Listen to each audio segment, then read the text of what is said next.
শুভ সন্ধ্যা বন্ধুরা। দেখো এখানে আমি একটি ভুট্টা নিয়েছি। ভুট্টা আমরা তো পুড়িয়েই খাই, আজকে ভুট্টা সেদ্ধ করে একটা হেলদি খাবার বানাবো। এই যে এখানে ভুট্টাটাকে আমি ছাড়িয়ে নিয়েছি। ভুট্টাটাকে এখন প্রেশার কুকারে দিয়ে সেদ্ধ করে নেব। এই যে প্রেশার কুকারে দিয়ে দিয়েছি, ভুট্টা সেদ্ধ হচ্ছে। এরপরে আমি শসা কেটে নিয়েছি, টমেটো কেটে নিয়েছি, পেঁয়াজ লঙ্কা কেটে নিয়েছি। এই যে এখানে আমার ভুট্টা সেদ্ধ হয়ে গেছে।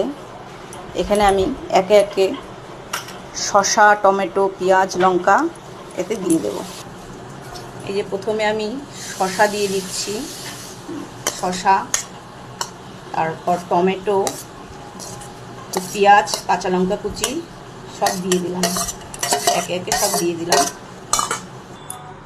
এখন এখানে একটু নুন দেব, একটু নুন দিয়ে দিলাম, একটু নুন দেব, আর একটু দিয়ে দিলাম, একটু সামান্য বিট নুন দেব, সামান্য বিট নুন, আর একটু টেস্টি হওয়ার জন্য একটু চাট মশলা দিয়ে দেব। চাট মশলা দিয়ে দিলাম, ভালো সেন্ট হবে খেতে। আর একদম সামান্য সরষের তেল দিয়ে দেব। এখন এটাকে ভালো করে মাখিয়ে নেব। ভুট্টা তৈরি হয়ে গেছে আমার, এখন সবাইকে সার্ভ করে দেব। টাটা, পরে দেখা হবে।